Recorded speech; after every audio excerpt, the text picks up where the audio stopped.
Yeah, we're the only two so far. Hi, this is the CaddyInfo.com Cadillac chat. We do these on Thursday nights if anyone is available. Actually, I occasionally do it when nobody's available, but just to tell you that no one's available and we're not having it. I have with me tonight Air Mike from the CaddyInfo forums and the XLR forums and places in between. Hola. Hola, good to see you. Welcome. We were just discussing the difference between a hobo, a tramp, and a bum. The difference between a hobo, a tramp, and a bum. Can you explain the difference between these three terms, Mike? I can't possibly. I assume a hobo is a transient. Correct. There's two parts to the hobo definition, actually. A hobo is a transient worker. A person who's traveling to work. In other words, he's looking for work. A hobo is a traveling worker. A tramp, on the other hand, is traveling, but is avoiding work.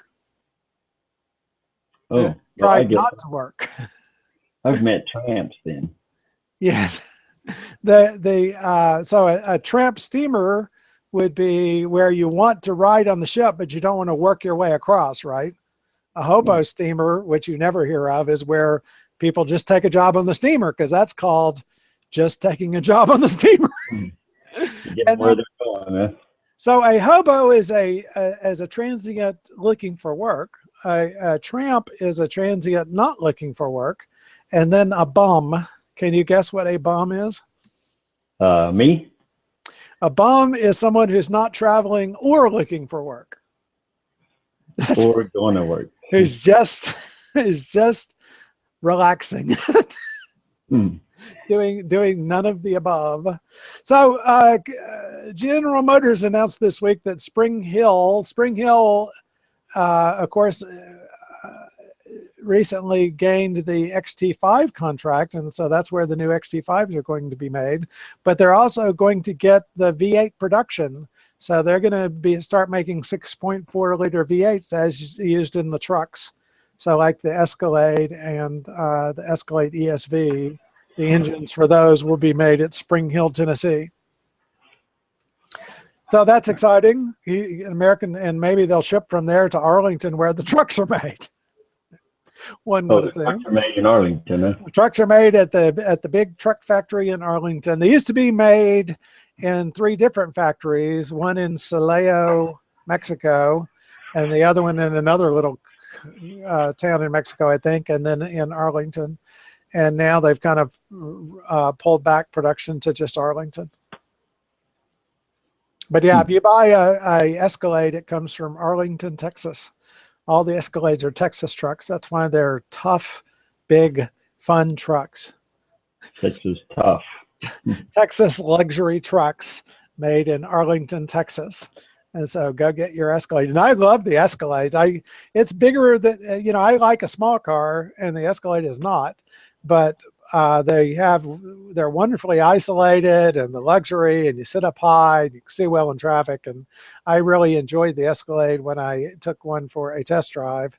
But and now that gas, you know, now they're giving you, used to be gas was $4 a gallon. Now they give you a gallon of gas and $4, right? Yeah. Ours went back up 20 cents over here. Let's see, 16 cents. Yeah, there was any threat that it might ever go up, so they raised the price, right?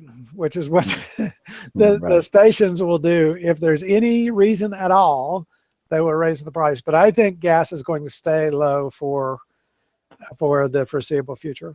I don't see oil prices coming back. The problem is right now they're keeping oil from going even lower by cutting production.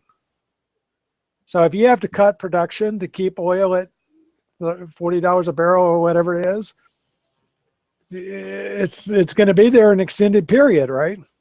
Right. You can't hold back enough production, and you know, the technologies they have now for recovering oil, we don't even understand how those will apply to the other oil fields. They've only really been applied to in the United States. We may have 2 or 3 times as much net reserves as we thought we had. Really? Yeah, we have more net. The United States has, and the United States is allowed to export oil now. The Congress rescinded that. For a long time, the Congress had a law that said the United States could not export oil in order to keep them from selling oil overseas at the expense of people in the United States not being able to buy gas. Right. And so they rescinded that, and now they're allowed to export oil from the United States so that they can send it to those European markets where it's a little more expensive and make, 50 cents more a barrel. But I was truly amused when they pointed out that the barrel that they put the oil in is now worth more than the oil. Oh, I hadn't heard that. the barrels cost more than the 45 gallons of oil that they hold. Wow. Yep. That's life in the fast lane. But oil has always been boom and bust, and they have always thought that it was not. The oil industry has always believed that it was not boom and bust. This time it was the boom, and it was staying boom. Thank you very much. And then they'd have a bust and remember that it's boom and bust. The oil markets always do this. And of course, when OPEC came along, they had a better chance of stabilizing the market by monopolization, basically, and did a great job and made a ton of money doing that. Although that's an anti-competitive practice and not good for the market and not good for individuals, and a ton of people suffered because of it. But now we have these megaplexes in the Middle East that we wouldn't have had otherwise, right? Right. Where people shouldn't be living to begin with. Somebody has to live there. No, you don't. One of my favorite commentaries on living in the desert was, there's no food here, move to where the food is. And then you won't have some of the issues that you have. That there's no reason to live in the desert. Like here in Plano, where I live, there's no reason for there to be a city here. We're right dab in the middle of the prairie. And so there shouldn't even be a city where I'm living. There's no trees. There's no grass except where we irrigate. There's tumbleweeds and rolling hills. So have you researched the history of your town? Why is it there? I think, it's a suburb of Dallas now. It's, part of what's reinforced it is as people move further and further away from Dallas, the Plano was one of the the suburbs, so that you had a nicer, fresher place to live and could drive back and forth to Dallas. But I think the original city was here either because it was a railroad stop or it was a cattle drive stop. Maybe probably, there was sort of the lakes here caused it to be here. So no, I've done a poor job of researching that. What I did research this week is the difference between the CTS V Sport Premium and the CTS V Sport Non-Premium. Well, enlighten me. They, because I'm interested was back interested in this again. This was a $10,000 option on the CTS V Sport. The CTS V Sport starts at $64,000 for 62, 64 in that range, depending on the year and so on. And this is the twin turbo V6 version of the CTS. So was the top end before they brought the CTS V back. So the base one starts at 62, 64, and then for $10,000 more, it adds the luxury option. The luxury option, you don't get the luxury option for $64,000. Right. You just get the CTS and the twin turbo V6. So it adds the luxury option. It adds the adaptive cruise control, the radar cruise control, different wheels. You get a different wheel package. And there was another major thing, but the big thing on the luxury option is that gets you, Cadillac had come out with the CTS. They came out with a completely programmable dash. And by that, I mean, the dash is simply a video display. And then you can actually, and there's ways to user program it to where you can show whatever gauges you want. And it comes with, 3 or 4 different optional gauges that you can, if you just want digital gauges or you just want, so that it looks like analog gauges built into the light, into the digital display. But basically the dash is just a digital panel. So if you get the low end CTS, you just get gauges. You just get a couple of analog gauges. But if you get the high-end CTS V Sport Premium, the V Sport Premium, you get the digital panel. And of course, I want the digital panel. I want Cadillac to put the digital panel in every Cadillac they make. Okay, that when they came up with this cool dash, I don't know why they wouldn't put that dash in every Cadillac they make. It's that cool. That was my review of it when I was driving one. Was this should be in every Cadillac. But so that's the key difference. Is the big difference that makes a difference to me is I want the cool digital dash, and then it has available the security system. It has the security system. Sorry, not available the security system, but the security system, and an ultra view sunroof. So okay. You can get the Ultra View sunroof as an option on the non-premium, but the premium combo comes with the Ultra View sunroof, and it's got aluminum alloy sport pedals. Now, I know that's important to you and I. Everyone else might not appreciate the virtue of aluminum alloy sport pedals. So instead of getting pedals with black rubber, coverings on them, these have aluminum covers with holes in the aluminum, so they look racy. Right, and there's some rubber poking through, I assume. Otherwise, they'd be slick. Yeah. They wouldn't be as functional as the cheap ones. Yeah, aluminum alloy sport pedals. So that's better. It also has better seats. You get full leather, which means that there's leather not just on the seating surfaces, but on the sides of the seats and the back of the seats are all leather. Whereas in the non-premium, only the seating surfaces are leather. The tri-zone climate control doesn't really matter that much to me because, my car has the outboard heated seats in the back, and the premium gets that in the CTS V Sport also, and then you get your choice of authentic carbon fiber or wood interior accents. So the big differences are: I want the adaptive cruise control, I want the configurable dash, and I want the pedals. It says you get a color heads-up display, but I think all the heads-up displays are color, so I think that's a false flag. I don't understand what they're trying to say there, because I think the regular one has a heads-up display, so I don't know what the color heads-up display does for you. It must be. Mine's all green. Is yours all green? Well, mine, the numbers are the miles per hour are green, but it has the capability of showing other colors. Like it can show you, and yours does too, like yellow and a few other colors.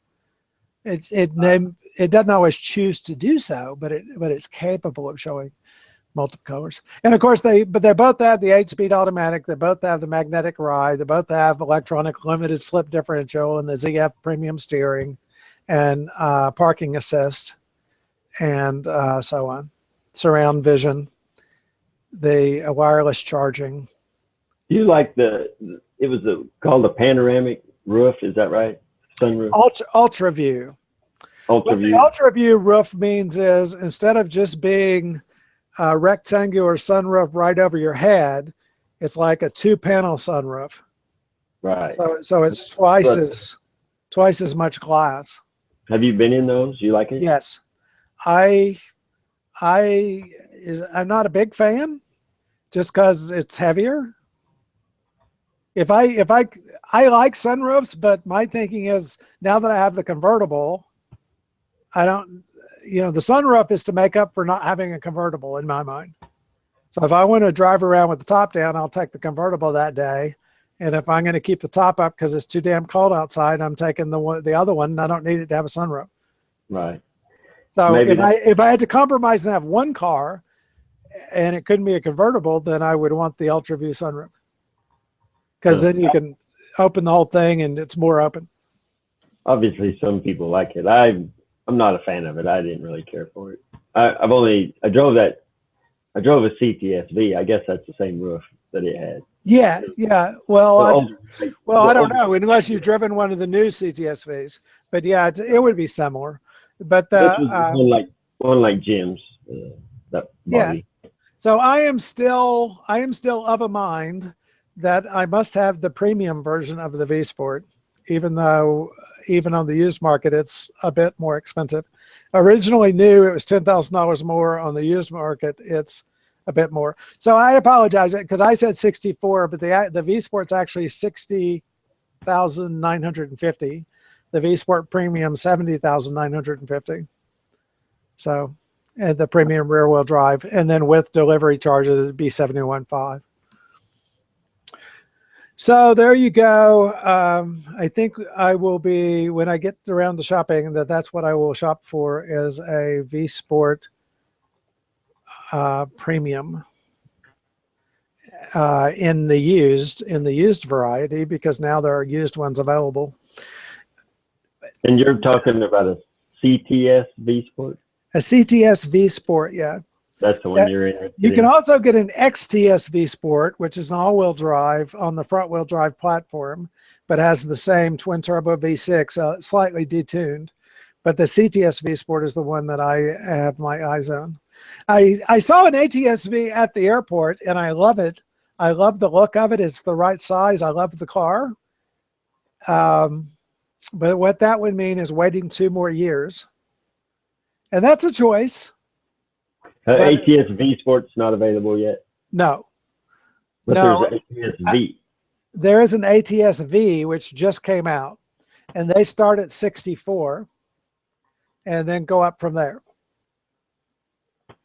And I had thought about that as, what if I, but the problem is here, I'm not going to spend 65 on the V Sport. I'm going to get a used 2014 and spend around 40 to 45 in that range. And you can't get an ATS V for 45 because they just introduced it for 65 to 85. You know, it's in the 65 to $80,000 range. And there's no used ones. There's no used ones. They just came out. Right. And so I was looking at XTSs, and they have a V Sport, correct? Yes. There is an XTS V Sport, which has exactly the same twin turbo, but slightly detuned. But the XTS is a front wheel drive platform, or all wheel drive. When you get the V Sport, it's all wheel drive, as opposed to the CTS, which is a rear wheel drive platform. Right. Okay. So, I don't remember what I looked at. Yeah, I had an XTS V Sport out for a drive, as I recall, and I thought I liked it as well. I tend to like them all. Just the way they're laid out and so on is. I haven't met a Cadillac I just didn't like yet. Bruce Rogers, not Will Rogers. Bruce Rogers. Mr. Rogers, yeah. Cadillac you don't like. Exactly. And of course, I want the performance data recorder that's in the ATS-V and not available in the CTS-V Sport. And what this does is you get an overlay on the video system that'll show you, where you're at on the track and what your lap time was on your last lap and performance metrics, right? So basically, you set up your route.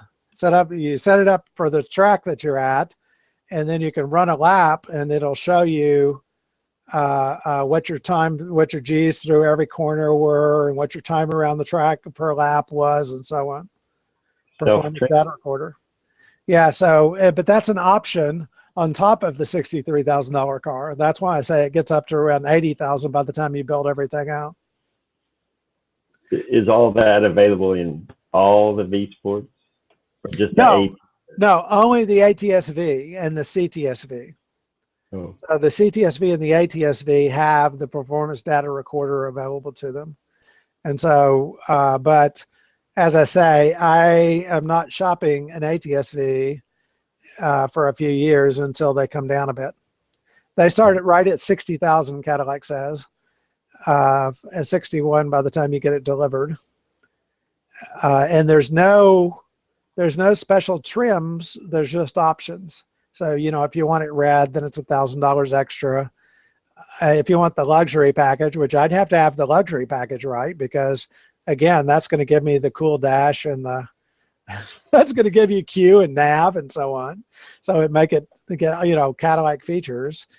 I don't have to have the carbon fiber. I would have to have the safe and security package, which gives you the lane change and the that stuff. And the track performance package, I got to have that. That by itself is $6,000.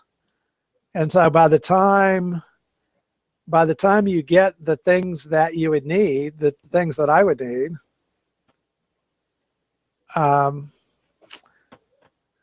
they then just won't give it away, will they? It's pricey. Yeah, it's $67,000. So $67,000. So what do you think?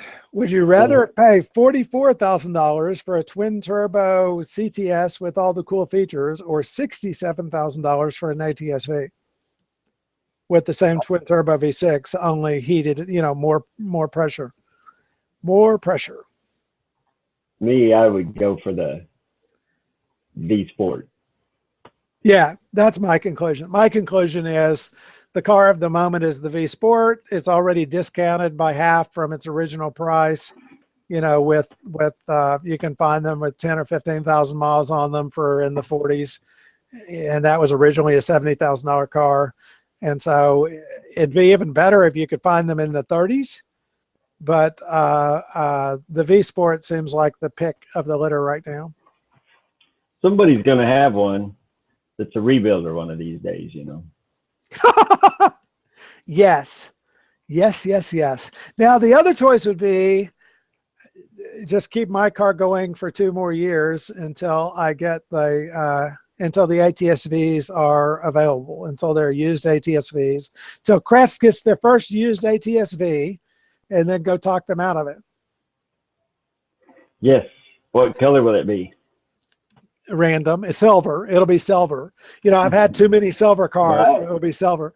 The V, they have a CTS V Sport right now, which is silver. And so I was going to go over and talk to them about it and see what kind of deal they can make me. So I see 3 choices. I could just keep the STSV as the daily driver, keep my XLR as the weekend car, and wait until the ATS-V show up. Could go, move the STS-V around, sell it or trade it, and then get the V Sport.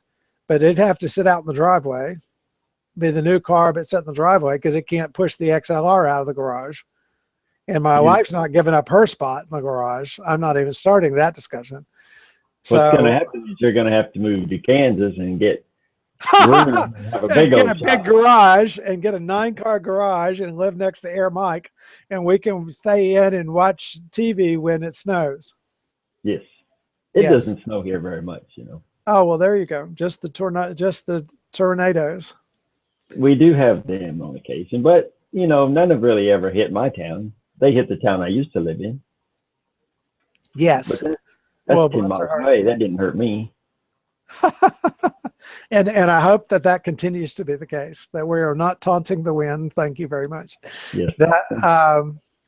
So that's and then the third choice I could think is go ahead and find a new home for the STS-V and just drive the XLR a year and then get the new car and keep the XLR. How would you go without your hot rod for a year? Yeah, so there'd be that. How would you go without the hot rod for a year? But I would have that synchronicity of I have one car in one spot in the garage and could park it in the garage all the time and not be sitting a Cadillac out in the sun, right? Yes. So there would be that where there's, and of course the final choice would be sell the STS-V, drive the XLR until the ATS-V shows up, and then sell the XLR and get the ATS-V. And just keep one car in one car. Just keep one car at a time. I think that getting 2 cars, I love having a convertible, and I have really enjoyed the XLR, but I think you need to keep however many cars you have garage spots. I agree. I've thought that for a long time. Yeah. So, yep. My wife had reached this conclusion, but she came at it a different way. She said, if you want to have another car, you need to buy me another house. Well, no comment. That was her solution. But you know, when my dad got sick, then he said, well, here, come take the Duke.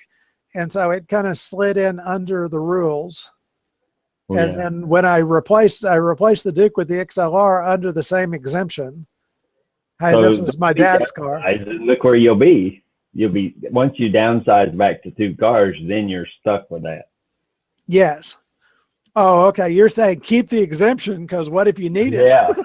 Yeah. Pretty soon you won't have it. Yes, there you go. Good. See, that's good logic. So what's going on in your car world? You said they're coming to fix your driveway. Yes. I never got cement poured around when I built my shop. So tomorrow I'm actually going to have cement. I'll have a concrete apron to drive on. Now, are you doing a design? Is this an opportunity to put a Cadillac crest in the concrete? No, I didn't think about putting a Cadillac crest in the concrete. I have thought about, I want a Cadillac crest in my garage floor when I tile it, but that's a long ways down the line. I intend to do that one day. Yes. I don't know if I thought about doing that as well. You mean like with the mechanics tiles, the mesh tiles? No, porcelain tiles. I'm going to porcelain tile myself one day. Oh, that's cool. I don't know that I have the ability, but we'll find out. Yeah, we'll find out. Because you can lay it, first of all, you can lay it out on the computer.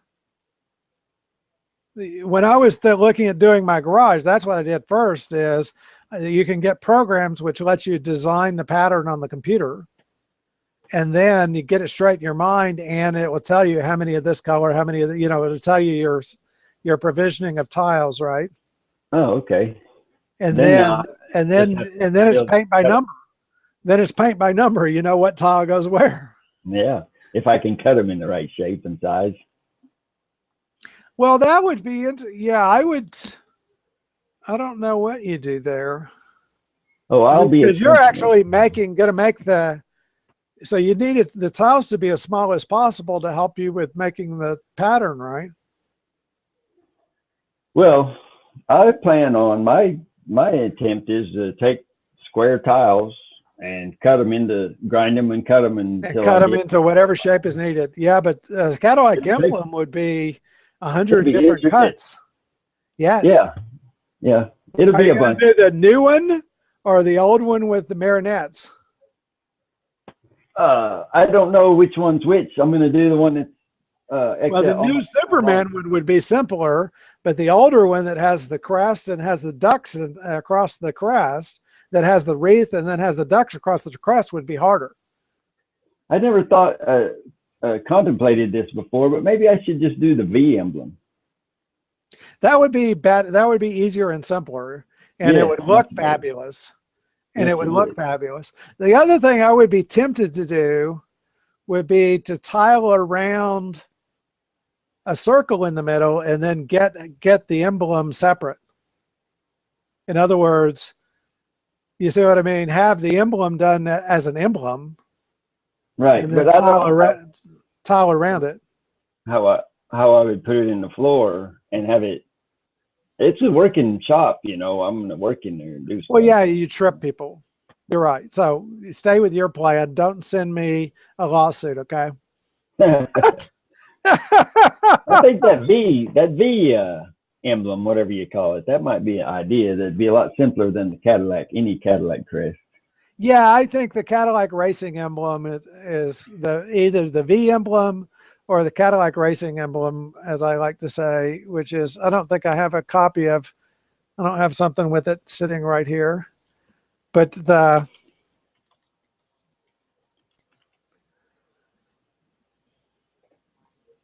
yeah, or even just the Cadillac racing colors. But yeah, the V emblem would be the most obvious thing. Now, are you familiar with the difference between the V emblem and the V Sport emblem? No, actually, I haven't paid attention to the V Sport. Yeah, the V Sport emblem is reminiscent of the V emblem, but basically it's a little more silvery. So it's different. it's reminiscent of but different than the V emblem. So that they could make it clear that it was not a V, it was a V Sport. So I'm gonna. Yeah, it has a V. It has a little blue mark next to it in some pictures, but I think that's the tape to put it on. But it has a V and then a red stripe, and then another silver stripe on the other side of the red stripe. So whereas the true V emblem has, you know, the Cadillac racing colors next to the V Sport emblem just has a red bar next to the V. Hmm. So yeah, you'd want to do the true V emblem. Right. And I have, of course. I think that sounds fabulous. I think that might be the plan. So when will you have that done? When should we write you down for? Let's see, what year is this? It'll be after I retire, which I retire in November, assuming I sell this one house I have.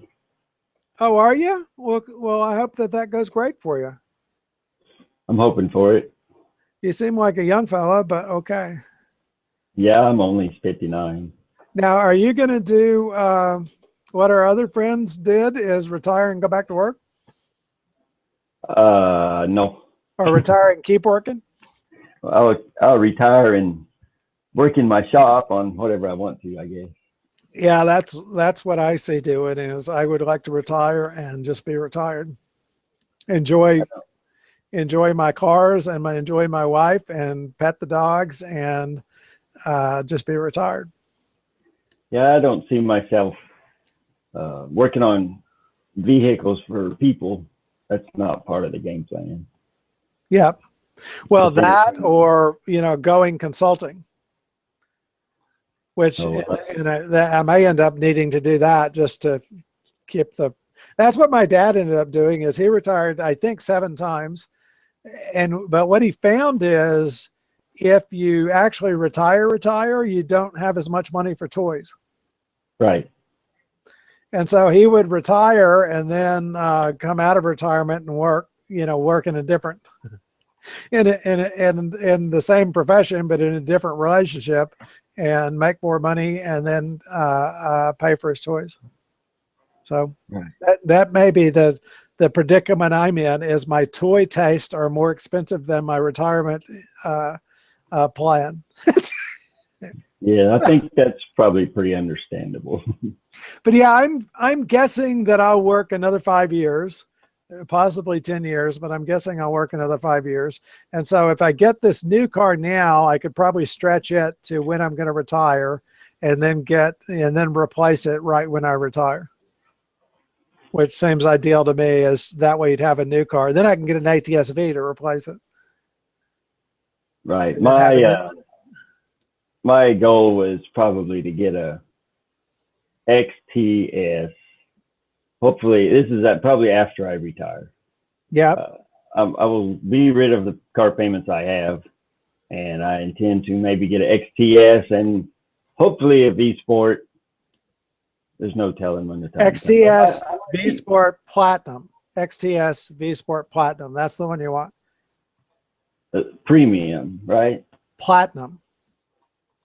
What's the difference in the two? The Platinum was a special edition of a couple of different. It's the most luxury version that Cadillac can make, is they make a Platinum version.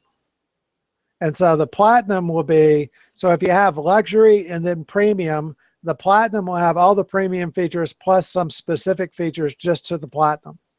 Okay, so the Platinum, so you want has the XTS premium plus more. Platinum. Yeah, that's what you want. Okay, got it. I won't forget.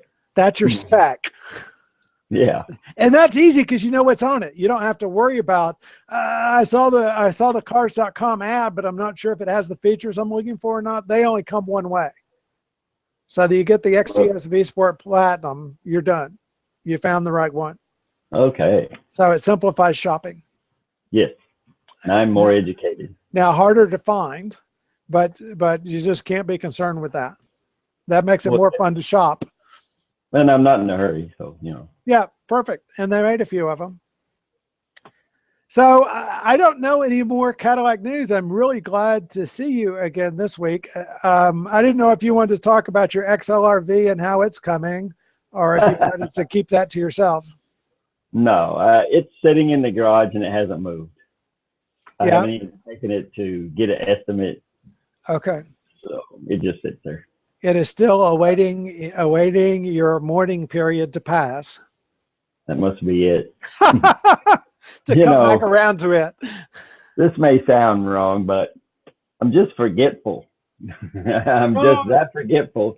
And it can sit over there in the corner of the shop in his little room there. And Yeah. I just forget all about it till the day comes I want to drive it. And then I'm like, wait a minute, it's all beat up. So write yourself a note that says summon the adjuster. Because you don't want to let that go, right? I don't guess I You, want to you let want to it handle it while it's fresh. Well, Mike, it's good to see you. If you guys are watching at home, we do these on Thursday nights, and you can participate live, like the Internet 3.0. Instead of just watching, but the way you do that is you contact. My name's Bruce Nunnally. You contact me on CaddyInfo.com or on Twitter or on Facebook or on LinkedIn or on Google Plus or on any of the other services where you can find me, and you say, hey Bruce, I want to be on the show with you live on Thursday nights, and we can figure out, I can explain to you how you can practice on Google Hangouts, because we use Google Hangouts, which is hangouts.google.com, because we use that because it archives to CaddyInfo for us, to YouTube, where we can link to CaddyInfo. Mike, any advice for our viewers? No, just more of you need to get on here. We need more people.